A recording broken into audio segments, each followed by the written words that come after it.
Hey there, podcast listeners. Before we get into today's episode, I just wanted to let you know that because this was such a special episode, we actually shot video of the interview, and it is available on the website. If you go to theop.io and pull down podcasts, it'll be under today's podcast episode, and you can actually watch the interview as well as listen to it here. So thank you, and here we go.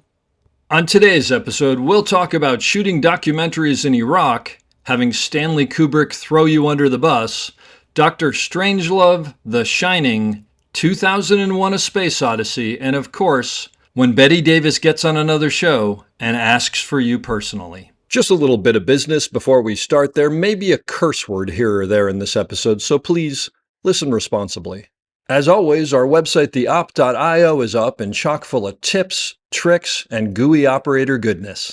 Make sure to check out The Breakdown, where the best operators in the biz explain shots they have done, The Musings, where we discuss everything from quick tips to larger concepts of storytelling, the answers, the images, and so much more. I may or I may not take a break or two during this episode, but I promise that none of them will be longer than 22 seconds. Finally, if you are enjoying the podcast, please follow us, write a review, share us with your parents, and talk us up around the water cooler with your friends. So grab a beverage, sit back, and enjoy the op. Thanks for listening. Lock it up, nice and quiet, and let's roll. Rolling. Victor 30 Echo, take 2. Hey, Mark. Hey, Mark. And camera set. And action. Hello and welcome back to the Op Podcast, the podcast where we talk about operating and the art of visual storytelling. I am Dave Comides, your host, and I know I always say I'm really excited to be here, but I'm actually really excited to be here. I'm coming to you from the county of Hertfordshire in England, where I am sitting in the living room with Kelvin Pike, an amazing camera operator and DP from back in the day. Some of the movies that Kelvin was an operator on, but not all of them by any means, that you may have heard of. The Shining, The Empire Strikes Back, Ryan's Daughter, 2001, Dr. Strangelove. The list goes on, but I mean, that's more than enough by any means. It's really amazing to be here. Thank you for having me, Kelvin. Pleasure. So, Kelvin, you had a birthday a couple of weeks ago? Yes. And how old are you? Oh, at the last count, 95. 95. Amazing. Well, it's a real honor to sit down and talk with you. This is incredible. So, tell me about your career. How'd you get started in film? At school, I wanted to do it. Got interested in movie photography initially, then into movies, realised the connection, and then I found that there was, in fact, a film course in London at the Polytechnic, which is now a university. They've changed them all. This was college, basically? Yeah. What we would call college? Yes, like a college. And back then... In London, in Regent Street, London. I got you. And back then, it wasn't like there were 15 film schools to choose from. No, there was the only one. Yeah. They had a part of a course in Harrow in West London, but it was Regent Street Poly, as it was known. It's now the University of Westminster. Crazy, but there we are. Did you know anybody else who went into film? Yes, one particular friend there became friend, but he's really pure commercial. He had a studio, the whole setup. Gotcha. Studio, the whole complex in London. But it wasn't like today where everybody was going into the film industry. I mean, it was probably a rarity. It was, one chap became to Ilford Films, Ilford Photography, manufacturing film stock. And Roger Lambert, who's had his own business, complete business in the studio, recording everything in London. A rare one, but he only did commercials, that was all. Out of the others, they all went into other things and stockbroking. So you went to film school. So was it a 3 years or 2 years? 2-year course there. Yeah. And after that, then of course trying to get in the business was very difficult. I used to go and help with odd units I got taking on, but I got there was suddenly an advertisement in the trade press, Kenny Wheatley it was called, for apprentices, wanted for a film company in London. I thought, I'll try this. So I went up there and they said, yes, fine, okay, I'll try it on. It was an office above a cafe in Water Street. And yes, fine, let's get, start now or tomorrow? Start tomorrow. You get paid, no pay or anything. My father was up with me there. He said, son, I think you ought to have something, get something for your travel and things. So I went and had a mumble about that. So they gave me £1 a week for To go back and forth. to make up for it. Did that cover it? I don't know. Possibly did. It was something. No, Yeah. So what were you doing for them? General dog's body. Yeah. I used to arrive in the morning. I was about the first one there, and I was the only one that could pick the lock to get in. So I used to open the office up. They all arrived and say, "Oh, it's all open," you know. Yes, I did it. We'd go out on location. But of course, I was waiting to go in the Navy then because of national service. Because we all, in those days, just after the war, we had to do national service for a couple of years or more. This was the 1950s, I'm assuming? 1940, 1940s. 1940s, so right after the war. Yeah. So, well, then we went out studios around London doing all bits, just dog's body. I still couldn't really get a ticket or anything. Union membership. Went in the Navy, came out, looking, trying to get in the business, couldn't, impossible. How did someone get into the union? Was there a specific way, or just knowing someone? Knowing somebody who was actually in the union, really. Yeah. I mean, an official or somebody. I mean, so then there was a company I'd applied to get work, a British tricolour process, which would have been a competitor with Technicolor. And the technology was there, but it got the money. There was no backing for it. It had 3-strip cameras and the whole processing, and the whole thing was 3-strip.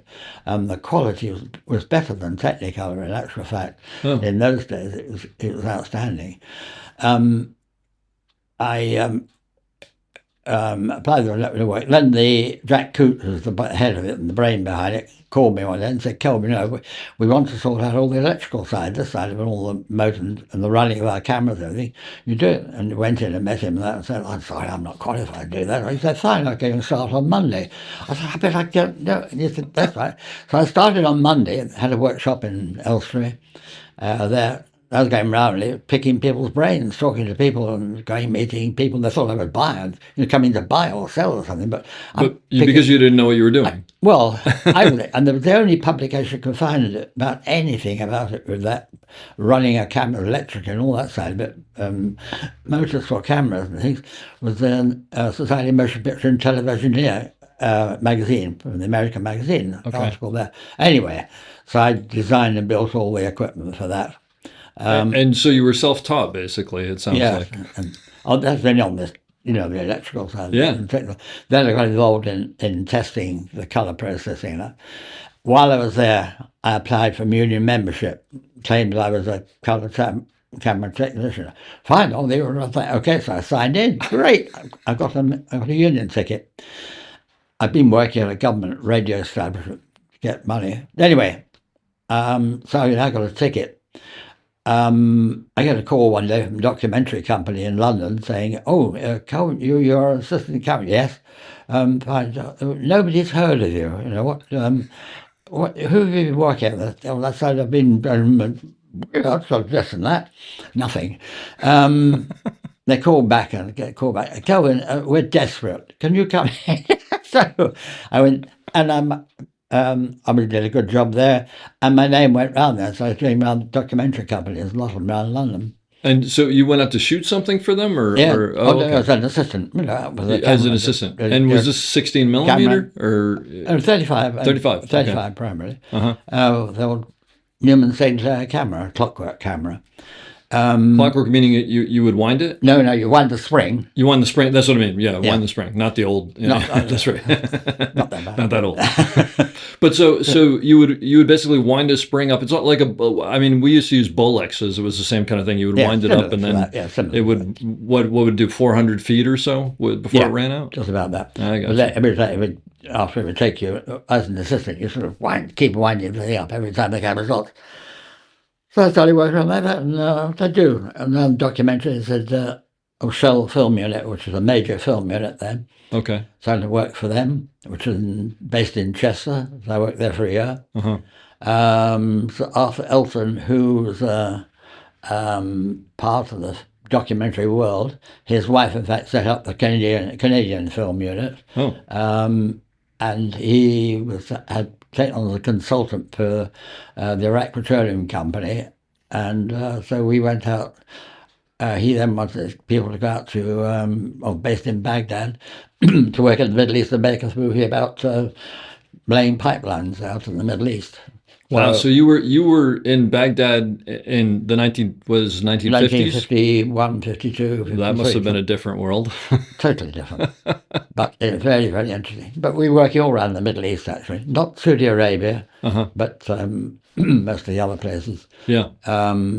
So I came back and clocked into the union, went in there, said, I tell you what, they need somebody that's right, the documentary up in Liverpool. I went up and did that. Coming back from there, I called into the union office and said, the clerk in, right, they need somebody at Pinewood Studios tomorrow.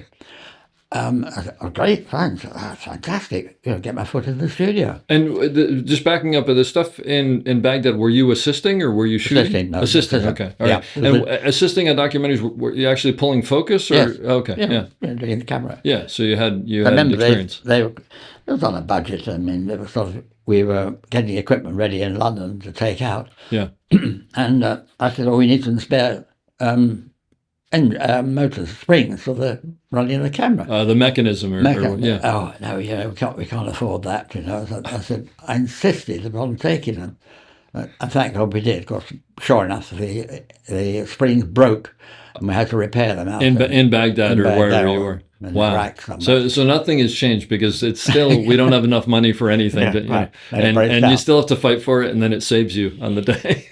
So on the way back from there, went to Pinewood. I need somebody at Pinewood. And I worked with Ozzie Morris, who are camp DP, quite famous DP. His brother, Reg Morris, who went out worked with in Canada. He moved to Canada. But he was an assistant there, pulling focus.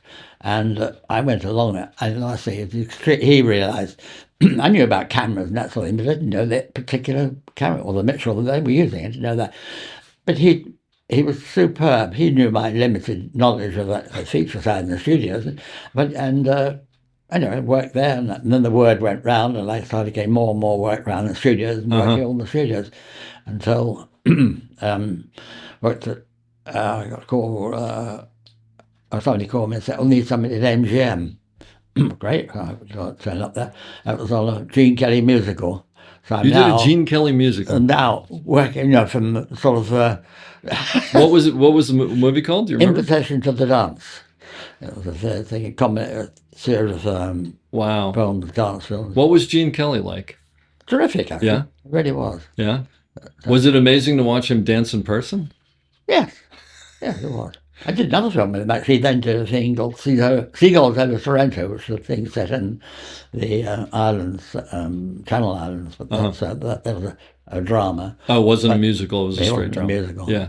Oh, that's amazing. So being at MGM, because it there's a series of films there, and so one's working on Gambo, John Ford directors, Clark Gable, all these great actors there. John Ford, though, Clark Gable, that's incredible. Grace Kelly. Was Grace Kelly as beautiful in person as she is on screen? No. Too difficult. Well, okay. Maybe we'll cut that part out. Yeah. How was John Ford to work with?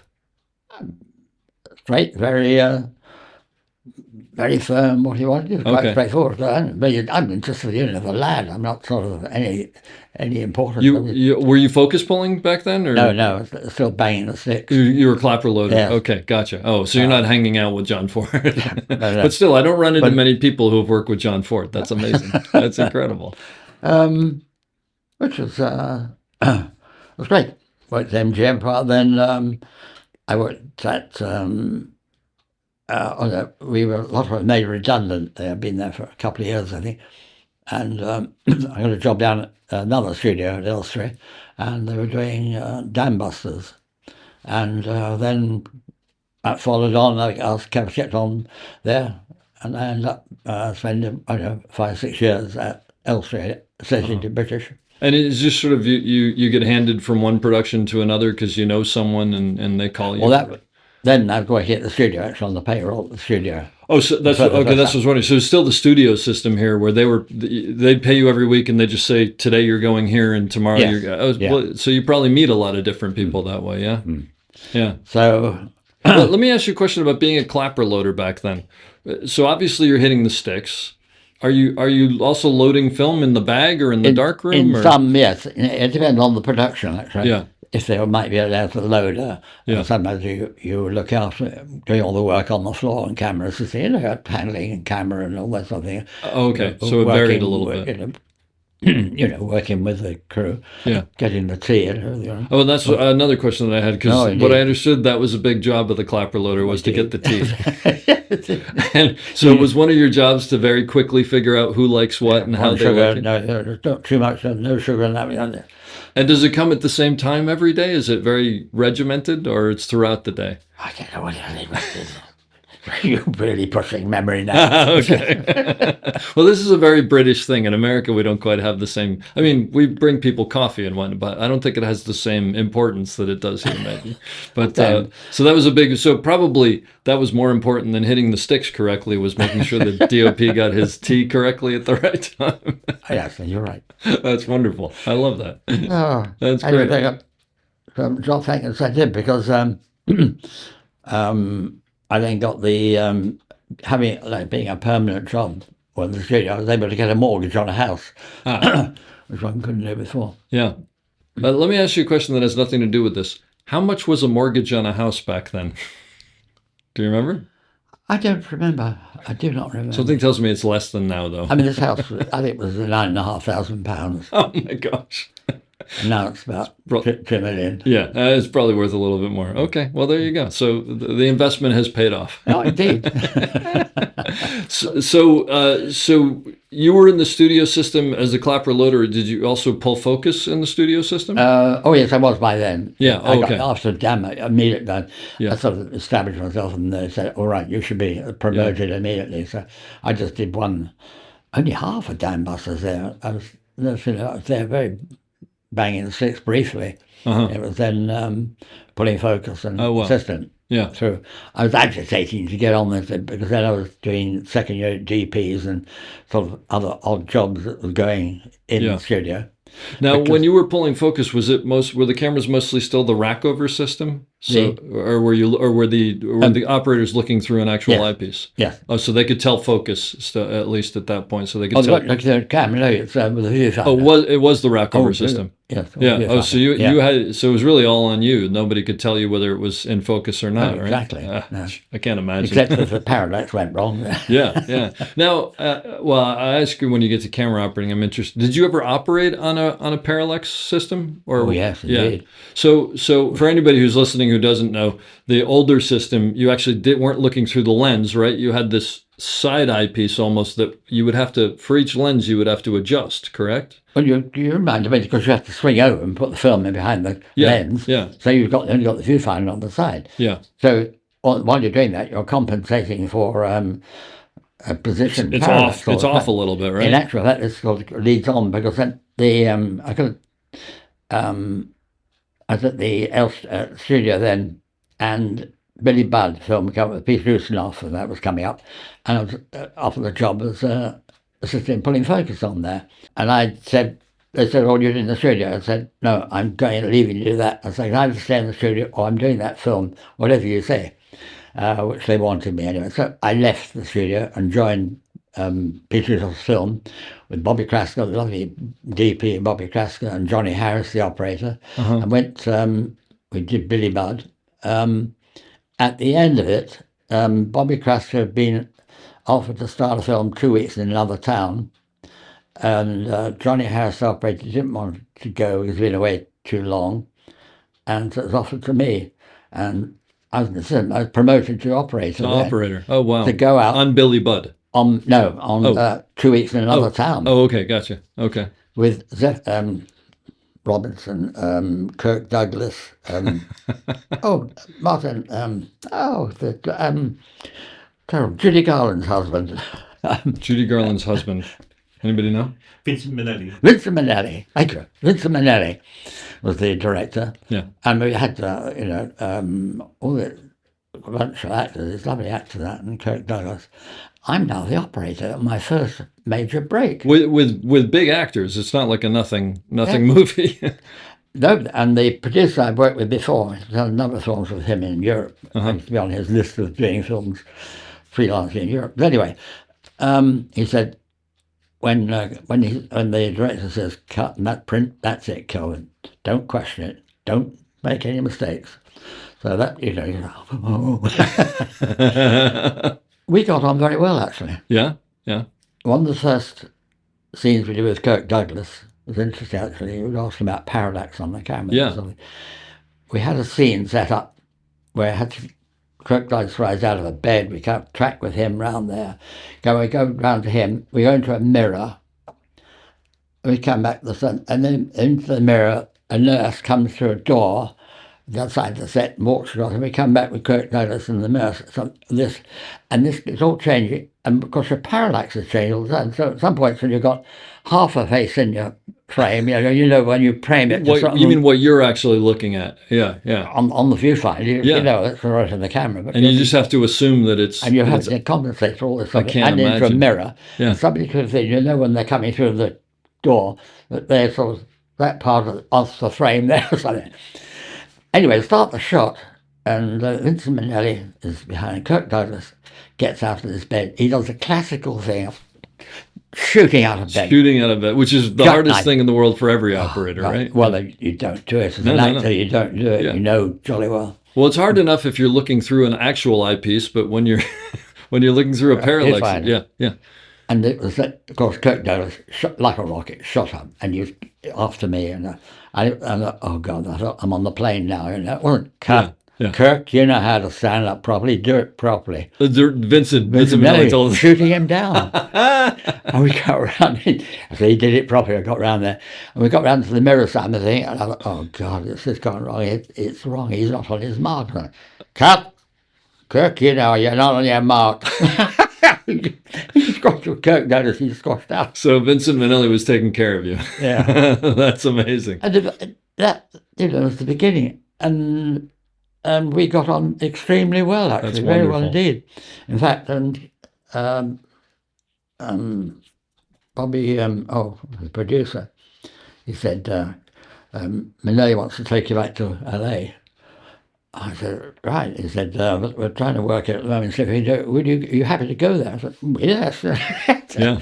Anyway, I came out and said, no, the unions won't allow it. You can't go there. So I didn't go there.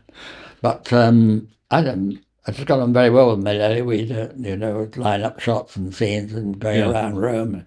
And we were doing a 9 weeks night work we were doing there as well. And we got in the crane off Cleopatra was working at the same time. Oh my gosh! In the other studio. Yeah. And we had the crane off there, and the events were down the main street. It was a great experience for first major operating. That sounds like old. It sounds like every old Hollywood movie I've seen. I mean, you're walking down the studio and you're seeing Cleopatra. Extras. Doing a scene in a lift in the hotel on the Via Veneto. Dalia Lavia, Sid Charisse, sorry, not Dalia Lavia, Sid Charisse, very lovely dancer. I'd worked with her with Kelly, Peter Kelly, on the musical thing. Yeah. We got a scene in a lift with Kirk Douglas and Sid Charisse, and there's hardly anybody in the room. I had the assistant with me and myself, the camera as well. And we go into the lift, they come into the lift and we're in there, and the doors close up, and we go up. And I think Dickie, the assistant, was operating the controls. So we're all squashed up together. And we get up to the floor where Minnelli is waiting to receive us, to carry on directing the scene. And the doors open, blank, we're on the wrong floor. And a few expletives, a vulgar expletives coming to Kirk Douglas, we've got the wrong floor. So down we go, off again, down again.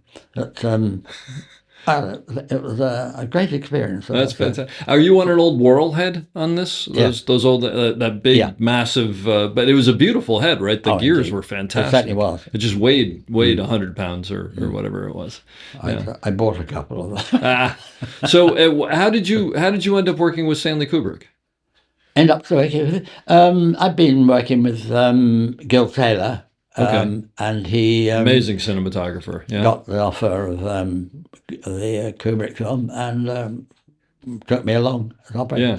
And Kubrick and I got on well together. Was that so? That was Strangelove, I'm assuming. Was that the first time he had worked with Kubrick? Yes. Yeah. Mm. It's funny because I mean, Doctor Strangelove is thought of for so many reasons, obviously, but I just recently watched it again. It is a beautiful, beautiful film, and the black and white in that is absolutely incredible. The way that he shot that and lit that, it's an amazing movie. You think we didn't have calculators? Some of the calculations on a camera calculator was using a slide rule. We did have a calculator. That's amazing. Yeah. It's because the depth in some of those shots, as far as the light that he uses and how he uses darkness, complete darkness in some of the shots, it's incredible. What was it like to work for Stanley Kubrick? Oh, great. People ask that. They don't work for him, work with him. I love it. You work very, very closely with him. Yeah.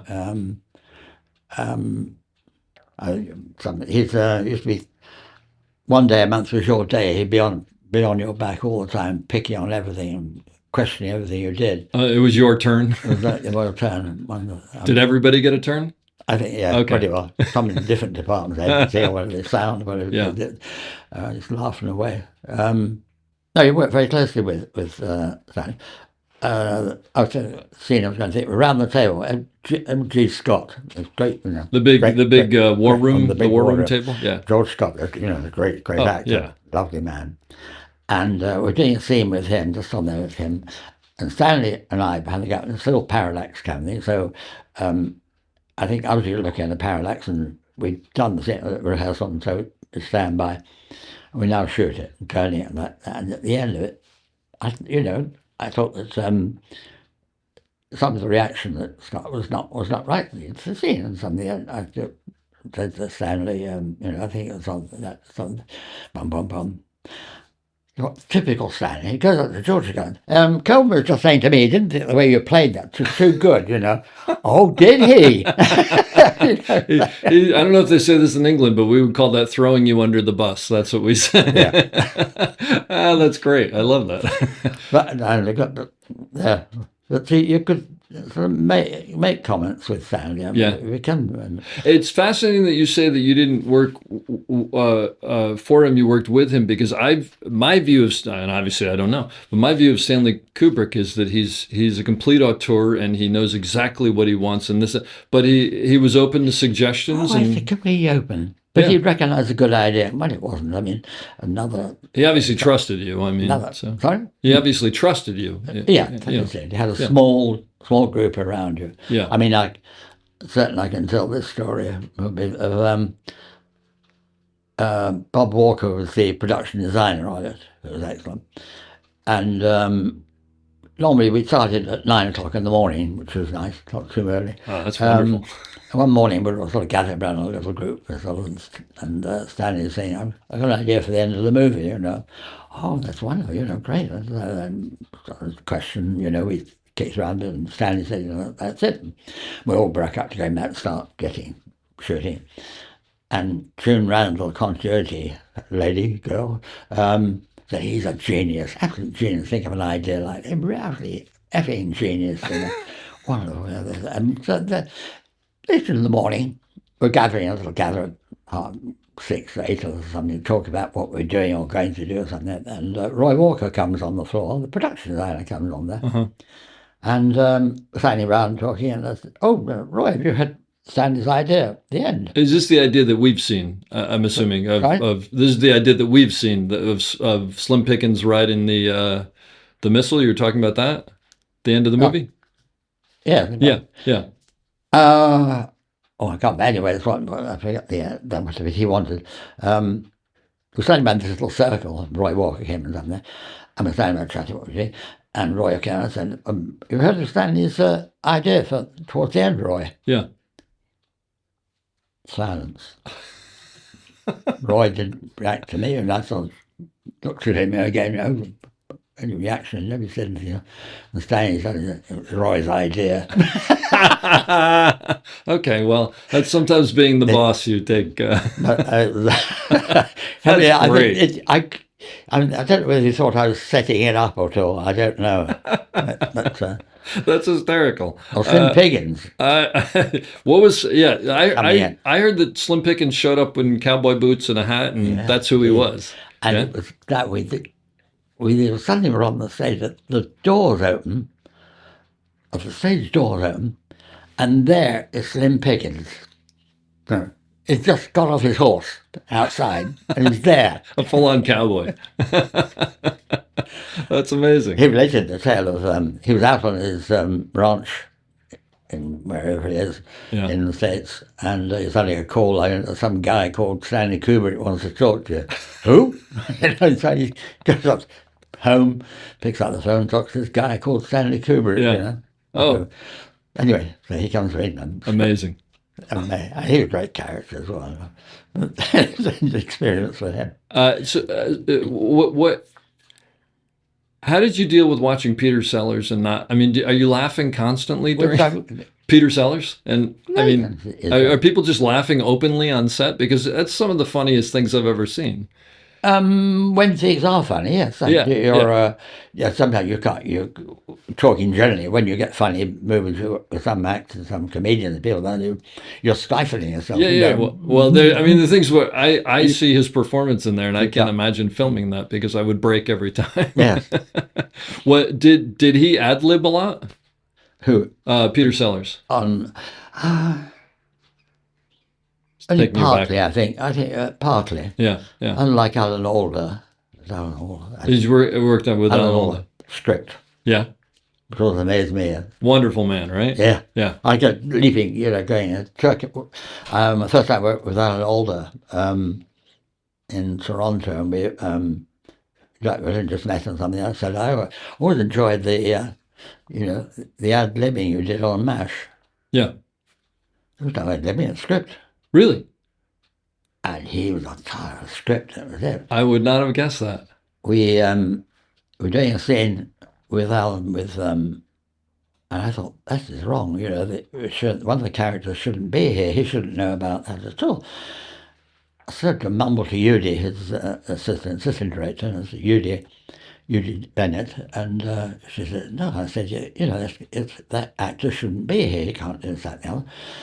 So anyway, I worked with Alan. So Alan, the censor, and Alan is absolutely, doesn't quite know what to do because it's in the script. Yeah, it can't be in the script. It's wrong. So he wrote the script. There was a logic problem with what was going on. Yeah, right. It shouldn't be there. So it was Alan tried to go. Oh, gee, I think you want to do this. You can go off now. We're going. Yeah. But there was another occasion with Alan where the Italian actor we played a scene and he threw in this one line, which was brilliant. And Alan was thrown then because it was an extremely good line, but it wasn't in the script. And he was very, you could see he was disturbed. Yeah. I mean, Alan not supposed to get disturbed. He's a lovely man. Yeah. He's one of the loveliest people I met in my life. That man is a lovely man. But he was obviously quite upset with the fact that a better line had been added into the script. Yeah. And it stayed in the movie, which is wow. But that's great. But back to MASH again. I was amazed that he was strict about the script. I grew up watching that, and I would have assumed that there was a lot of ad libbing in that. That means those scripts were very well written because it was a funny show. Yeah, that's fantastic. That's amazing. I want to ask you a little bit more about Stanley Kubrick. Not that I don't want to talk about Alan Alda. He was a still photographer, and he was known. I mean, he was an amazing still photographer. So was he very involved with lining up every shot, or Stanley on Kubrick? Yeah. Oh yes, indeed. Yeah, very much. Because that's what he came out of, right? Is the still photography? Yeah. So basically, he was very involved. And would he let you finesse it, or did he know exactly what he wanted most of the time? Good. Yes, good. Except in open ideas. Now, I mean, I've been. I didn't do. Barry Lyndon. I didn't do that. Yeah. Oh, And they called me up to do the Shining and that, and we sat down and talked, and he said, because he was always trying to operate, he said, I've given up operating. I got to take up directing, Kelvin, so he must come and help me on to operating. Back again. It's open to ideas and that. I mean, yeah, sure. you would suggest things to Stanley, but it was very, because we're doing video playback all the time. We'll just come back and watch, see it, and Stanley would say, pardon me, the framing right there. So yes, Stanley, that's Did you have video playback on Strangelove? You probably didn't on Strangelove. On The Shining, they finally had it. Yeah. And and then the other question I want to ask you about Strangelove is, I read somewhere that he had these gloves because he would go and he would move lights and adjust things all the time, and that Peter Sellers took one of those gloves for his character as Dr. Strangelove. I don't remember that. Okay. I thought that was a funny story if it was. I'm going to say it's true. I don't remember that. The other thing, did you shoot any of the plate stuff over the Arctic? That was a different crew. Over the Arctic? Oh, yes. And sorry, back to Australia. Oh, yeah, yes, yeah, indeed. We had I went over with an engineer over to Chantilly in France to look at the end of the war, the French bought all old flying fortresses they could buy, all the engines, equipment, everything at all. I mean, they used them for a geographical survey, mostly in Africa and the Middle East. Okay. And we found out we could use a flying fortress for taking up into the Arctic, where the French crew had never been before. So yes, we went up there, met up. Remind me of at Shepperton. We were getting ready to fly off, and Stanley came down and sort of looked at. I've been over in France with the engineer at Chantilly in the aircraft there, and talking about fittings of camera positions in the aircraft and where we put them that with the engineer. And that was it. Anyway, we come to the point where we're taking off from London Airport, ready to go on this expedition to the Arctic. Yeah. And it's getting a bit, and the French crew, French flying crew, were getting a bit agitated about time, to take off or something.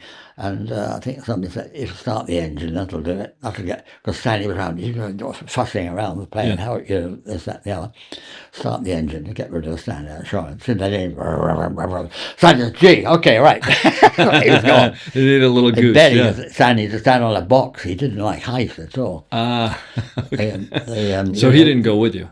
No. And is it true that you got intercepted at one point by there was something with national security where the planes were intercepted by American planes or something? In Canada, yes. And told to land on the ice or something like that? Oh, no, we landed at, or at a base? Frobisher. Yeah. And we were all, not interrogated, but we were all herded in, sorted out, should we say. Were they surprised to find out that you were just a film crew making well, I think partly, yes. That's great. 4 Frenchmen and the rest of us were mostly British. What a great story. And it must have been freezing in those planes, shooting up there. Yeah. Because they're not heated, right? Oh, they've really got, some natural heating, and from their side, they're like we're still slowed up. Wow. But cold, yes. Oh, what an experience. So going to The Shining, I specifically, obviously, as a Steadicam operator, I have to ask you about, so, I've seen the telex that Stanley sent to Garrett saying your wonderful contraption, and can it go low and whatever. But did you have any heads up of what was coming when Garrett was coming with the Steadicam? Not really, no. Because nobody knew what it was, right? No, not yet. No. Okay. Did Stanley had learned about it. Did Stanley say, I'm bringing this guy with this contraption or something? Yes, I got a call down the floor to go up and see Stanley in the office, and Jan, the producer, and Garrett was there, and introduced me to Garrett. It was the first time we met up there, and Garrett, and I think, I can't remember exactly, and I think Garrett came down, went down the floor, and then Garrett told me about the Steadicam. What'd you think of it when you first saw it? I thought it's a great. The first time, this is ingenious. Yeah. Wonder how they move the video assist on the thing, a video camera, the whole thing. It's like, because we've all been fumbling around the frames, around all this sort of things like hanging frames, and we used to carry around handheldly. Trying to get it to move well. Yeah. Now he told me that when he showed up, or maybe prior to him showing up, that you had an old Citroen deux chevaux with the engine out that they used to try to roll around to try to get smooth shots. Is that true? There was somewhere, I can't remember that now. Stanley had some kind of a car that he was trying to move around to get smooth shots on the floor there. I can't remember. Yeah, that's all right. That's all right. Were people using video assist before this, or was this really the first time you'd use video assist? Yeah, probably it's one of the earlier ones of using video assist. As an operator, did you appreciate the fact that someone else could see your frames? Not really, no. Or did you not like that? I didn't really like it at all. Suddenly, everybody has an opinion, right? Right. That's what I figured. I'm used to it, but yeah. Years later, jumping right ahead, we're out in East Africa with Donald Sutherland. We do a scene out in the bush there with a camera and the crew and Donald Sutherland and the director and the producer and that sort of thing. We do a scene, turning the camera and that sort of thing, and it's finished, the scene's finished. Nobody says cut. Director Donald Sutherland walks around behind the producer and the director who are looking at the video, replaying the scene. And Donald Sutherland is sort of commenting on the scene as well with the producer, and we've still got the recording. They're watching the recording, and the stuff. It was Donald Sutherland getting up from. He knows when the scene's finished, waiting for the cut from the director, which didn't come. Yeah. They wander around, come back, and join them behind the camera, have a look around, have a look at what they're doing. That's great. There's a great picture of Shelley Duvall on the stairs, and Jack Nicholson's coming after, and there are two cameras that are on rails that are being pulled up the stairs. Do you remember this? Sort of, yes. It's an amazing. Yeah. It looks like an amazing contraption, and I was trying to figure out, there must have been some sort of counterbalance that pulled it up the stairs or something, but it seems like something your grips probably built for you. I think just brute force. I think. Yeah, exactly. Yeah, that brute force. I think. What did you used to watch while Garrett was doing his shots? Would you watch on the video monitor? Yes. Was it just? I mean, it's so funny because, well, first of all, I'm a Steadicam operator, but also I grew up with it as part of the vocabulary. It must have been unbelievable to watch what he was doing. Oh, it did. Yeah, great. One day, it's one scene that Garrett was doing, and it was so steady and so perfect. Yeah. And Stanley said, I don't need a camera. Garrett, you can do all this, everything. So in the making of the behind the scenes of The Shining, there's one shot that they show you doing where you're operating the wheels, but you're looking at the video as opposed to looking through the monitor. Yeah. Through the eyepiece, I should say.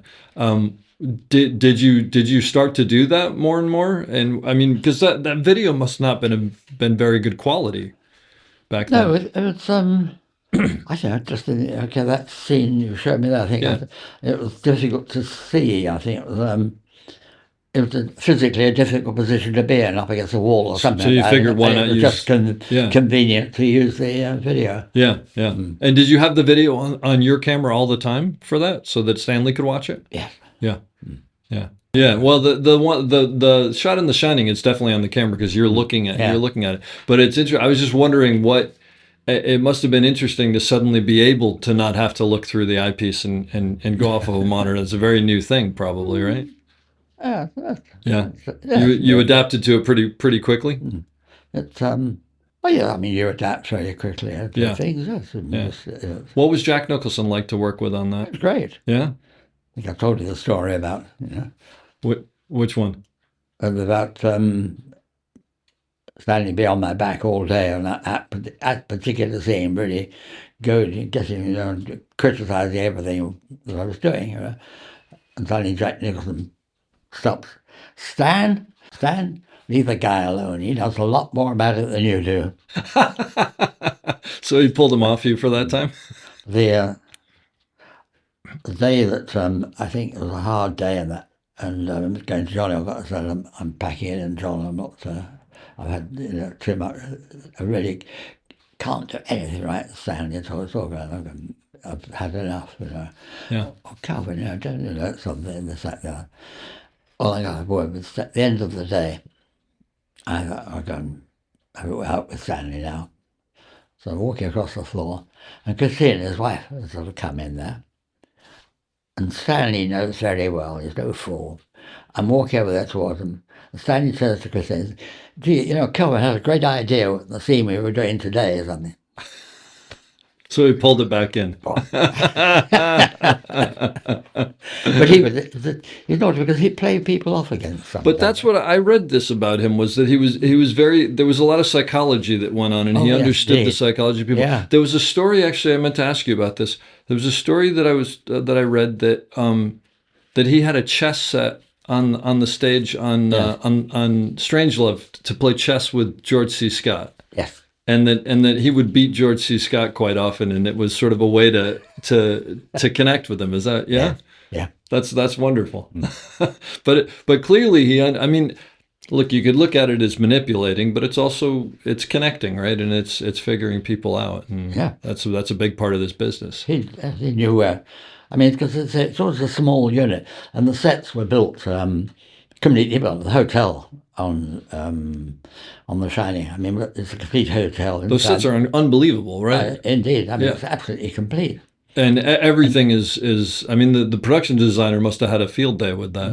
They didn't need a location. No. It was actually there. What about the maze? Did you shoot it all in the maze? No, I didn't. That was all Garrett. Garrett did that entirely. So because Garrett showed me a map, and he said they would get lost in there all the time, and they would have to look at the map to try to figure out. Because he said Danny, I don't remember the actor's name, would run all over, and they would just run, and then they wouldn't know where they were. Right. Yeah. That's amazing.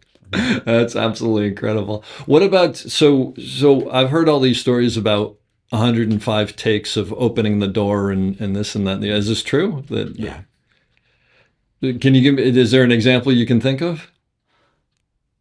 With Of a number with Scatman with Scatman Crothers? Crothers doing a scene with him, and I think did the 145 times. I think it was 145 times. I remember that. I mean, in the end, I was doing it. We would turn over. I shut my eyes. That's what I was going to ask you, is how do you even keep your head? I've done it so often. I just knew. So let me ask you a question. When someone does, I can't even imagine that. When someone does, usually nowadays, if we get 2 takes of something, it's great. When someone does something 145 times, can you see a difference? Used to, I mean, the editor, Ray Lovejoy. I mean, I can't even imagine. Looking at Russia, and you could see, take 4 or 5. That was the Stanley, not Stanley, Jack. Nicholson would peak, around and then 5 or 6. And Stanley he knew, the actors all knew he's going to go on. He's not going to accept take 1 or 2 or 3 of that. Yeah. But actors would naturally think, well, I'll peak about 5 or 6, and not 145. Exactly. Yeah. Then Stanley would go on, and suddenly 8, 9, 10, and on occasion, of course, Jack did, protest. I was going to ask, did people? Yeah. That's it. I think that's unbelievable. Yeah. Wow. And I mean, do you think that Kubrick was seeing a difference, or was it just because he was looking for something more? Okay. I mean, he was expecting. You talking about earlier on, make the point, and Stanley would recognise when something was good or better than his own idea or something. He would recognise that, and would accept it. I mean, there are odd things or something, like the carpenter or something on the floor, suddenly he'd say, "Here, go, it's a good scene over here on this scene," something, and we go look at it, and it's on the screen. That's it, sound. Yeah, that's great. That's nice sound. Yeah. But that's just come off the floor. I mean, it's sure. But Stanley would recognise it and use it. And from what you were telling me before, sometimes take credit for it as well. But that's everybody. That's amazing. But, all the people involved are interested in it as well. But the people who gathered around him, which all, although you were a small, closer, the inner unit, shall we say? Around him. The inside circle, or circle. Yeah. And you were telling me that ideally he liked to make, I mean, it didn't always happen, but he liked smaller crews just because he didn't love people hanging around and whatever. Quite. So it sounds like he wanted input from certain people, and then I mean, all the standbys were no electricians or plumbers or painters on the floor at all. I mean, if we wanted something painted or a plumber or something, we'd get them in if they were available, if they were outside in the cat, wherever they were, but not on the floor, not with us while we were closed unit. I don't know, 5, 6, 7, 8 people, or 10 people. Small group of people. Yeah, that's great. Camera crew, sound crew, continuity, assistant director, and assistant. That's a small number. A different kind of question, but at this point in your, are people wearing suits and ties back then? Camera operators wearing like a jacket and a tie? Or when you started out, were they wearing a tie and dressed up? Business. Yeah. In general. Oh yes, in my early days. Not at the days of The Shining. It was long before The Shining. Okay. The early days, but when you started out, or something, I had an assistant, a young lad came on. Bobby Still did well. Bobby came on the floor we're talking about 1950 or something. Okay. He'd been home to lunch. Oh no, came in the morning, had to work or something. I said, Bobby, what happened? What's that, Gov?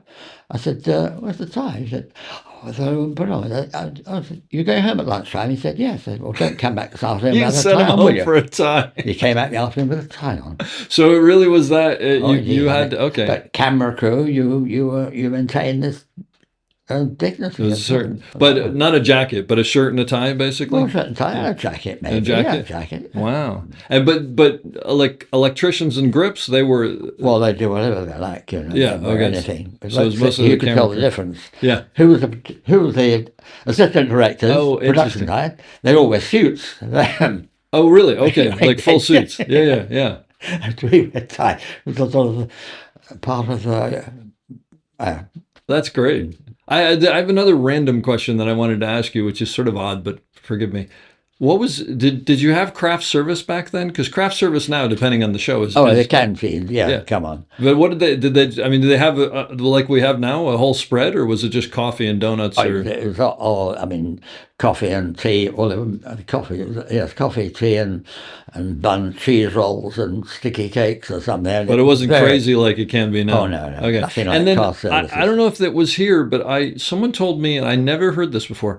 Someone told me that the person who did craft service was in charge of the coffee and the tea and the buns and whatever, but they would also be sort of a swing person who, if the electricians needed someone, they would help them out, or the grips. Did they do that here? Sometimes. I'd never heard of that before, but sometimes. Okay. So, jumping forward, I want to ask you about 2001, of course. My first question is, people who have seen the movie don't always understand the movie. I'm not sure that I totally understand the movie. Do you remember reading the script for that and what you thought of it when you first read the script? Because as a script, it must be even a little more confusing. It was a bit, what I remember, it was a little bit broken, actually. How so? I can't remember exactly. I think it was the actual, there wasn't a detail in the script that... there wasn't a lot of detail. No. A lot was added, to it. And Stanley would be adding and would add to it. I mean, so all the openings, all the opening bits I didn't do, which Johnny Alcott did that. Okay. All the opening scenes of the bone and everything, all that. That was its own unit? That was... that was done after we finished the film. Sure, okay. The main production. I was only on, really, wherever, or the main production where actors were involved or something. Okay. It was there. But when they went to special effects and that, then Johnny Alcott did that and gotcha. The rest of that. But the actual script, I think, modifications took place. Yeah. When Stanley would have ideas for things and they'd introduce it. He'd be building on things all the time. I mean, I can't remember what occasion, there was somebody saying, right, to pull Stanley's leg and say, well, how's the film going to finish, Stanley? A hard question. Just, No we're answer. working on it. We'll figure it out. But that was a groundbreaking movie, right? I mean, nobody had ever Indeed. seen anything. Were you aware while you were making it that you were making something special? Oh, special, indeed. Yeah. Another film, oh God, was it going, competing, a space film going at the same time? I can't what that's called now. Anyway, some major, it was Well, I major mean, production. was it Star Wars? No, this was after Star Wars. I'm not thinking. I don't know. You think what it was? I'm trying I don't know. There was another Anyway. movie that came out that didn't do as well, That's right. and I can't remember what it was. Exactly. Anyway, That was it. but so you were aware that this was something Indeed. special. Yeah. Yeah. Particularly, I mean, of course, we didn't have videos, didn't have slide rules, and didn't have videos or calculators. Yeah. And all the video cameras on the wheel, well, anyway, were all 16mm projectors. Really? And the big wheel, when we, turning around, of course, the 16mm projectors are going upside down, the bulbs were bursting, so as it's going around, bang, bang, bang, bang. You're saying this was built into it? It was projecting things inside that centrifuge, Yeah. that thing? Yeah. How big was that? The height of this house, I mean. It's a couple stories tall. Oh, yeah, I mean, indeed. and it must have been, I mean, had you ever seen anything like this? I mean, No. it amazes me that someone had this idea to build it. So I was watching some of the video. I was watching some of the film the other day from it. And there's one shot where Dave, I think it's Dave, he's running, but the camera's sideways and you're tilting with him and the whole thing's sideways. So basically, are you built into the side of it? When we're actually when it's rotating, and first of all, the thing would be going around, winding all the cables up, first of all. Oh, I didn't think about that. You had to backwards. Yes. Wind the cables so that they unwind Everything. as you go. All the Wow. lighting and the It must have been incredible. 60mm projector, the whole thing. Yeah. Talking beforehand with Stanley about how we're going to work in there, because we're on the scoop here. Actors have got to be pretending as though they're running normally, and at points they're going to be running up against the wheel. Or Well, there are a down. couple of times where he almost seems like he's having trouble. Yeah. Anyway, we're talking about how we're going to have the camera. Anyway, I had the idea of we could build a what I'd say anyway. I thought build a dolly, basically a platform with four wheels, which were they go-kart wheels? Were they very popular? Those little mini bikes around at the time. Yeah, okay. But it's something you made out of things that are, An engine in the days that you had a whole engineering shop at the studio at MGM. There you go. Those days you had an engineering department. Yeah, it's now the grip George department. Mallet and said we want, what design, what I want to build, roughly the size that's going to carry the camera. And I thought, if we can get four of these wheels in, buy those, and then we can fit that anyway. With George Merritt, the fantastic, built this thing, which they gave me the size of what we wanted, and whole thing, which we built anyway. We then mounted the camera on that. Of course, then we had, of course, the grip has got to be pushing it uphill. That's what I was keep wondering. Out of sight. Yeah. Because basically the camera and the actor are almost moving in place and the wheel is moving underneath them in a way, right? Yeah. So the grip was pushing like mad. I was pushing the camera or the dolly as much as good. With me sitting on there, I can see, look at the viewfinder and see what's going on. I also had a still camera in my hand as well, just in case of stills. And some sort of communicating. So you're operating with one hand and you're taking stills with the other. Okay. And the microphone for the sort of communication down to Stanley was outside. Oh, so you could talk to it. Okay. So you're entirely on our own now with the actor, the grip pushing the trolley.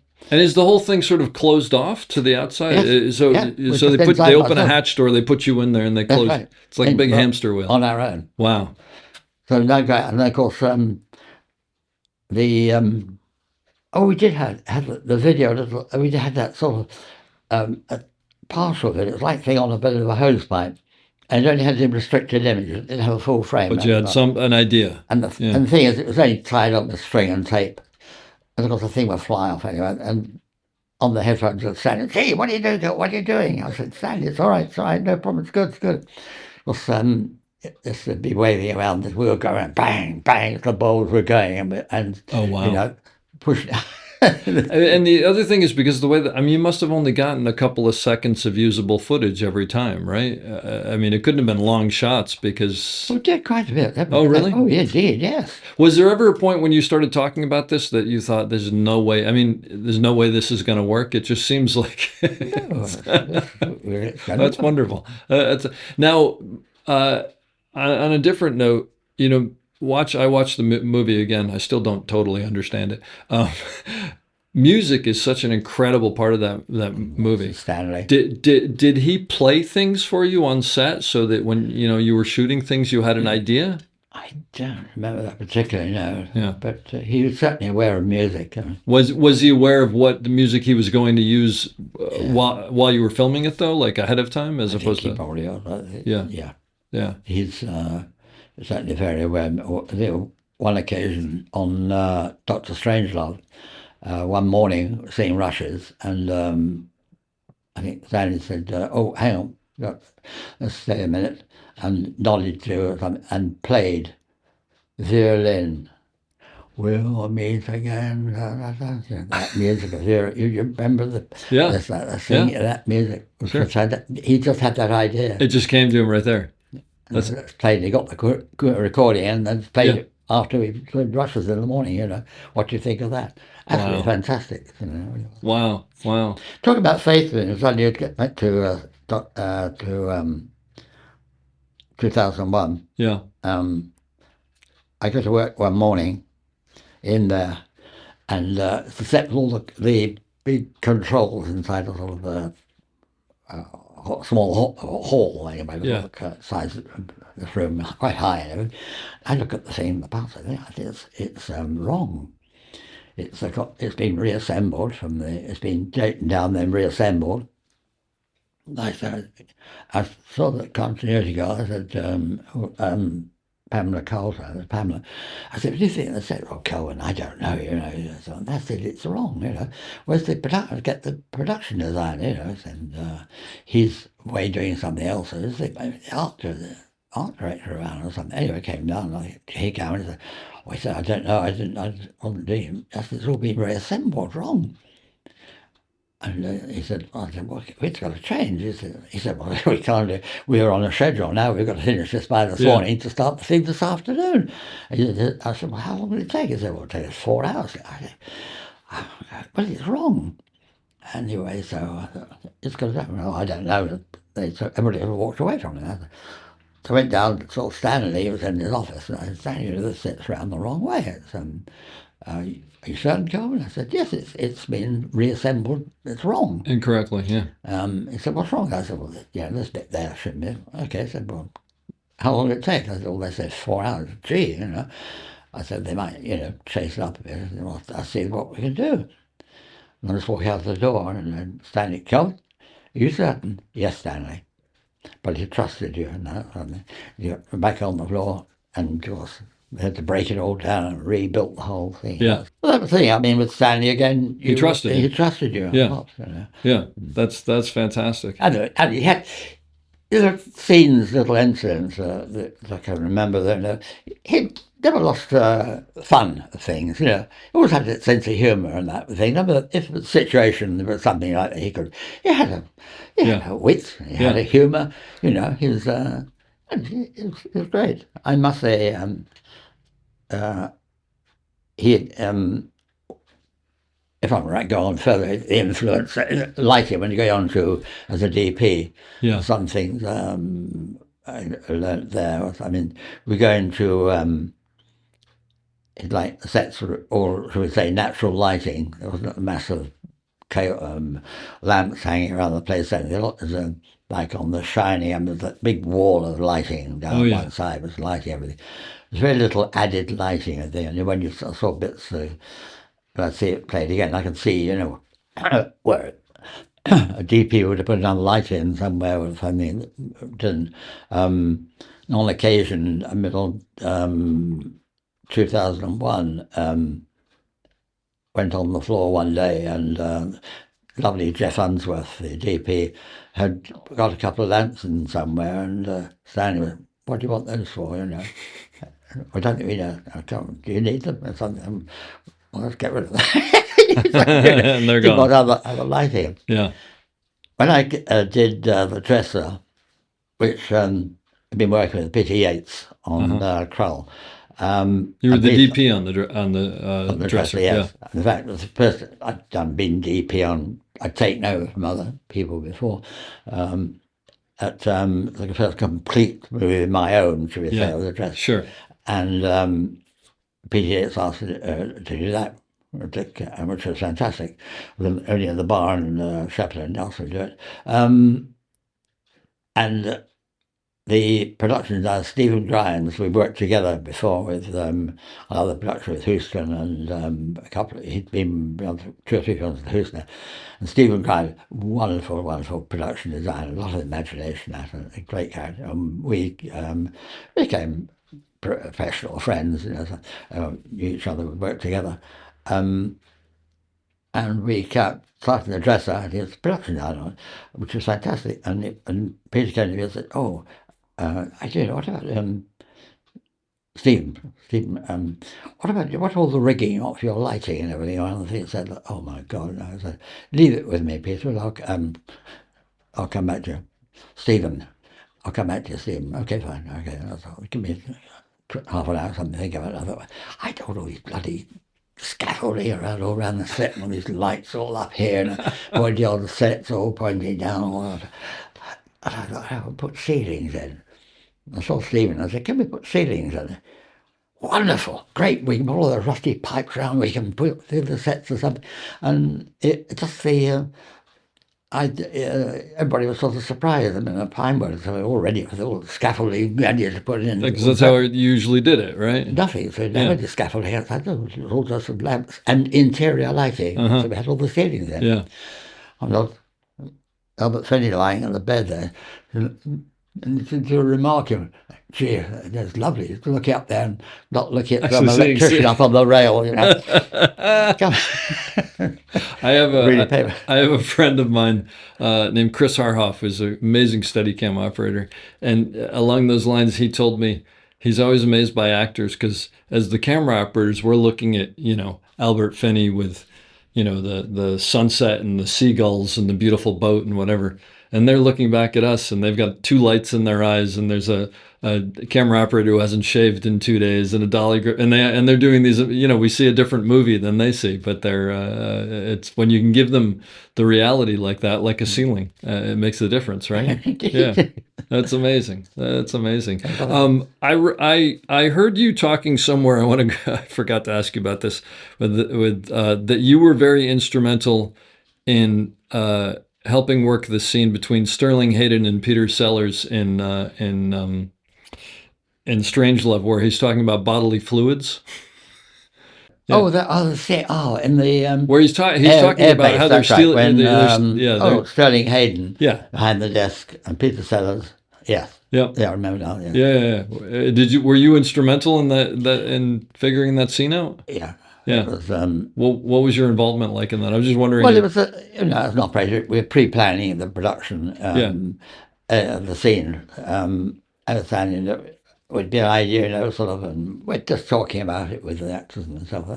I think I suggested, what if Peter Sellers, if Peter was sort of sitting out, there and standing behind this, and just sort of like this and standing and saying, "Oh, how do you mean? What do you mean?" And discussing the setup of the thing. This was in pre-production, you said. Not pre-production, actually shooting. Okay, gotcha. Pre-shooting. Yeah. Once we decided to do it, we'd shoot it. Sure. And just planning the sort of layout of the scene, and actors were positioning and that sort of thing. Yeah. Which was great, wake up. But like you said, he was open to listening Oh, and absolutely, yeah. ideas. We were discussing how That's they're going wonderful. to do with Were it. you involved with him in any of your movies on pre-production? Would they bring you on ahead of shooting to help work things out? Not greatly, no, No. not greatly. Not greatly. Yeah. Didn't want to spend the money. Nothing has changed. I've said so And many you know, times we could do so much better if I was here early on, but and then I you show mean, up and they hand you this thing and you go, "Wow, this doesn't work," and now you got to figure it out. Yeah, I'd been working with Stanley behind the camera on Doctor Strangelove, I think, and we were working long hours, and long before I'd agreed, I'd agreed certain time, day lengths, and with Stanley by the camera. And Victor Lynn, the producer, came on the phone. I went over to Victor Lynn and I said, Victor, Victor Lynn, no, that's not the deal that I did agree to. And it's on they said, oh, right, I'll come on home with Stanley. So it's like, Stanley's there, I'm here. Victor Lynn, I leave there, walk away from Victor, walk over here. Victor Lynn goes over to Stanley, chats there. So he comes over to me and says, okay, Stanley's agreed that we paid him a bit more. I mean, it's so funny, Instead of me talking to you direct, I have to talk with John over there first. Yep. It's the triangle. What were the hours like on these movies? I decided I'd like to work all night, you just carry on. I mean, on The Shining, I'd agreed that I would go. I think I'd draw the line at 7:30. I think I drew the line at 7:30. I love that it's a time. It's not an hour. It's an hour. But that's Stanley knew, and I mean, he would carry on there, so not actual shooting, but just planning what he might do after. He's a character. That's what it sort of feels like, especially doing 145 takes. It's got to take its time. That's amazing. But he would go on. He'd work on in the evening. I mean, some people he'd get 2 or 3 people staying with him, but I was making the point, No, that's what I agreed, which is fair enough. Sure. Still working. So I have to ask you about working on The Empire Strikes Back, because Star Wars was a seminal part of my upbringing. What was that experience like? Oh, great. Yeah. Was it a huge? I mean, was that one of the biggest movies you'd worked on at that point? I would imagine that's massive. Well, I'd been with Stanley before that, and what else have I done? Valentino, other Brian's daughter, and other movies. Okay, so those were as big, yeah. No, Empire Strikes Back. No, it was great again. Yeah. And Kirsch, lovely Kirsch. Yeah. He signed the reference for me to work in the States.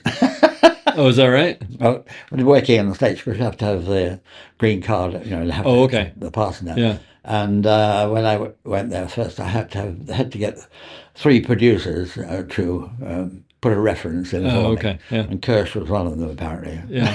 What was where did you shoot Empire? Like, where'd you go to shoot it? In Austria here and in Norway. In Norway. That's where you shoot. Oh, the ice sequences and all that. Were the sets just unbelievable? I mean, they seemed like they were huge sets. Yeah. It doesn't sound like it had the effect on you that it had on me. But then again, you've worked on some unbelievable movies, so it's completely understandable. I can boast, if that's the right word. I had no fear of big things, big scenes, big cranes and big scenes. Being out in Egypt or out in the desert somewhere, Sure. 1,000 actors and that sort of thing. No radio communication at all. There's somebody with a handkerchief on a stick and somebody on a bicycle, somebody on a motorbike to go down and move the crowd around. It's all organised with Bluey Hill, assistant director. Big things like that. Some people are frightened of. I got a call one day to do. I was down in somewhere, desperate call from some. They wanted to use a crane on a shot, but the operator couldn't use a crane. That sort of thing. It's only experience, that sort of thing. And I Sure. didn't. There was nothing for it. I mean, with Manelli working in Rome, I mean, we used the crane there. I mean, it was. It was wonderful being up on that crane. trying to think of stills man. Oh, names keep on slipping by. He's stills man from New York, On covering for on Empire. Simon. What's his name? Oh, terrible. Name slipping. Right. I can look it up if you want. You want to look it up? It's been stills on anyway. Yeah. Okay. And he came. We're out in the desert night with a crane, crowds, thousands, all that sort of thing going on. And I come on the crane, and I said, Simon, do you want to come up on the crane? He said, what do you mean? I said, well, come up on the crane. Not pulling photos. Director's too busy doing that. We're doing a rehearsal. You can come up with me on that. And he couldn't believe it. How terrible his name. Anyway, he said, you're great. He said, is that right? Good. He said, my crane, my shot. You have the seats. The assistant director's often comes, so we got and do this. Who's ever let me do this on a movie before? It's fantastic. Get up there with a still camera, of course, and get some big scenes. Although it being the rehearsal. Sure. And I guess his name will come back in a minute. But anyway, we became good friends on that. We corresponded for years after. Well, when you say the director, so would the director sit on the crane with you? Sometimes, yes, Really? if we're shooting. I mean, if you're up there and you're a main seat, then there might be one or two seats side of side. Yeah, usually I was used to having the assistant there, but I'd never been on where there was a third seat. That I guess it makes sense because then they can see what's going on. The director and the focus puller there or something. And anyway, I keeps on slipping past. Anyway, considering the number of names you've pulled up, you remember more names than I do, so I'm impressed by it. You don't feel badly. Years when I went to New York, his wife came from Cairo, and he said there's a family meeting I'm having in next evening or something. Would you like to come and have supper with me and the family? And we met at the Hilton, got in a cab, took us to a street. This is in New York City? In Cairo. Oh, in Cairo, I'm sorry, yeah. And we met another car there, somebody knew, got in a car, friends, and we drove around the back streets around Cairo. Oh, wow. And it was a betrothal, a Jewish betrothal. And there was a lovely mixture of his cousins, or his wife's family. Oh, wow. Cousins and that. And a couple of Muslim friends as well, apart from it's predominantly Jewish now, but it's Jewish sort of meeting.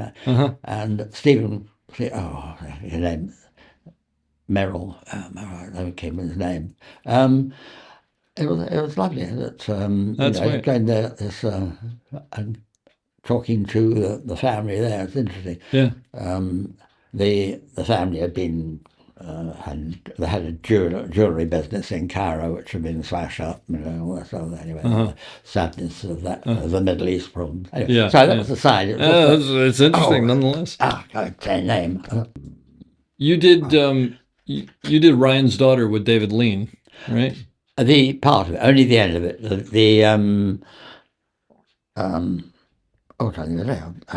Anyway, couldn't do it. The operator couldn't do it. How was David Lean to work with? Great. Yeah. We got on very well. Did he? In fact, it was David Lean who did Passage to India. Yeah, which you did some work on, yeah? It was Bob Day did that. He worked with David Lean before in Ireland. And apparently, David Lean, I got on well. The last couple of months I did because he had to go the last 2 months working with David Lean on Ryan's Daughter. Obviously, we got on, and when I did Passage to India, my agent called me and said, "We had a call from David Lean's asked if for you to sort of finish off as VP, finish off." That's pretty cool. Yeah. Which wonderful. Yeah. That was lovely. Out of curiosity, did he share with you any stories about Lawrence of Arabia? No. Okay. I had to ask because I don't think that many people who work with David Lean. It's a shame because he was talking about Napoleon at that time as well. And I was getting quite excited. Oh, is his next movie or something? He'd asked for me particularly. It had got on well. You just click sometimes. Yeah. And I thought, wow, forget Napoleon. But of course, Kubrick had in his mind as well. Yeah, yeah. Stanley, on the last shot, I didn't do that. I missed him, actually. Sorry. He wanted me to operate on, what was it? Anyway, movies after The Shining. Uh-huh. And I said, by that time I was a DP, and I said, I'm a DP. You've moved on. Yeah. But Stanley's idea was, you'll get the credits as a DP, but you do the operating. That's a way to keep you where he wants you. He wanted to be the operator, wasn't the DP. Wasn't going to do that, huh? You'd already moved on. Yeah. Well, you got to give him credit for trying, right? That's fantastic. So, one question I had was you work with so many big names and big people on big movies. What do you think the qualities that you have that stand out that made you work so well with these people? I think basically I'm courteous, should we say. I respect people. I respect the work they do. I respect their positions, everything. And some of them, you think some people shouldn't be doing their job or very lowly. But you accept people that are there to do a job and you respect their work they do. And names, that's one thing I'm always very keen on, is knowing people's names. Not only but all the people behind, the carpenter, the stags and the electricians, the names are really fussy about. But it's awful. I went to a ride on a location on Norway once, and I took over because they had problems. I arrived there, and they were referred to as, oh, you're the one beside the blonde bloke, the woman with the, and referred to the Chippy, where's the spark, where's the pen? Come on, Chippy, over here. Not using names at all. It is, when you're presenting with a lot of dancers, a whole crowd of dancers now, remembering all their names, but having some respect for people, as well as having respect for actors, but having some respect for the technicians, the people around, always making a point of dealing with people. I told my son-in-law, it's interesting, and involving people around you, and certainly involving the standby crews, the carpenters, the painters, and the builders, is psychology. They're telling you, we're talking about basic psychology involving people. You don't come up and get all the carpet out here, mate. Do it, hammer this, get it out, hammer that. You don't tell them that. You ask them, what would I do? How could I do this? What would I like to do? And then you can offer something up, and you say, I don't like it, can you do something else? You can involve him. The great thing is involving people, and certainly with your crew as well, your own crew, involving people. It's with your chief electrician, that lighting, that all that work, planning things beforehand, not just sort of put lights here and there, do a gaffer, just really involving him with what you're going to do, and having respect for, just having respect for all the technicians, people around you. And I think they respect you as well for it, I think. And generally speaking, there are still the odd bad apple you find everywhere.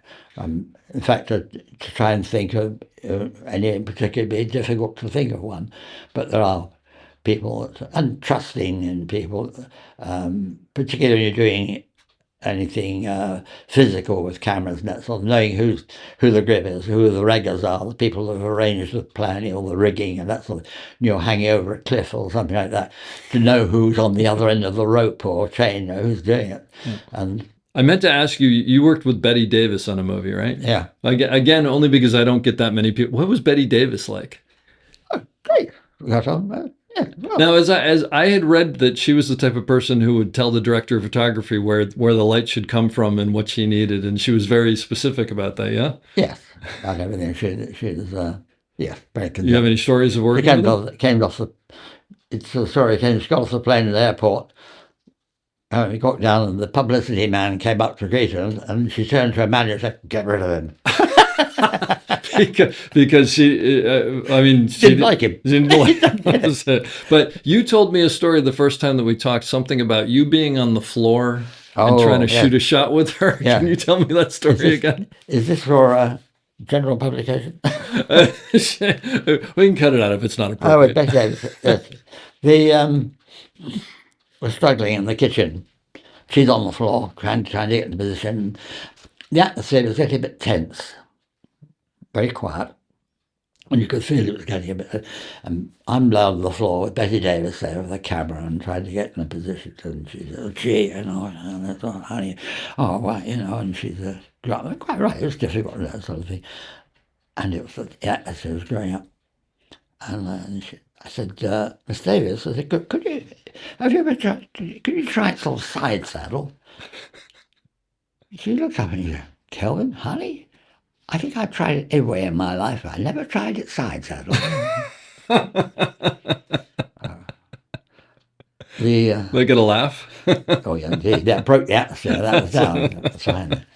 She walked on the next movie. She walked on. I got a call at home. I'm working somewhere. I came home. Sally, my wife, they'd been trying to contact. Days when telephones were before. We did have telephones, but they didn't work in the street. They no mobiles, and Yeah. so I tried. Producers trying to get hold of you down at Pinewood or something. I said, oh right, okay, Victor and Peg. Give them a call or something. So they've been desperately trying to get hold of you. Victor, he said, oh, Kelvin, gee, I haven't caught you. No, where have you been? Or something. Fine. Look, we're doing this movie with Bette Davis. Yeah, fine, okay. Well, she walked on the floor, walked around behind the camera and said, where's my cameraman? Oh, wow. I said, who do you mean? Where's Kelvin? Get it. And they said, well, he's busy on it. He said, get him. I said, oh, Kelvin, when do you start the other way? I said, well, he said, well, can you do the first week? I mean, he thought he might keep me on then. Just to keep her happy. Can you do the sort of first week just to get break it with her? I can't really. Anyway, apparently they got over it. That's wonderful, though. That's lovely. Very flattering. Oh, great. Well, this has been amazing, and you've had an incredible career. The stories you have are incredible, and I just want to, first of all, thank you. It's been wonderful sitting and talking with you. So the thing that I ask everybody when I do the podcast to leave us with is, do you have any advice for people starting out in the industry on how to succeed? Advice? Yeah, just in general on how they should act, how they should be. Don't be frightened of talking to people, big names, big people. Most of them are approachable, almost everybody, all the big Hollywood stars and big technicians. Don't be frightened of approaching to them and talk to them, speak to them. Most are very happy to do that. I hope you enjoyed that as much as I did. We'll be back soon with another great episode. Don't forget to check us out on theop.io for all sorts of information on operating and storytelling. So thanks for listening and have a great day.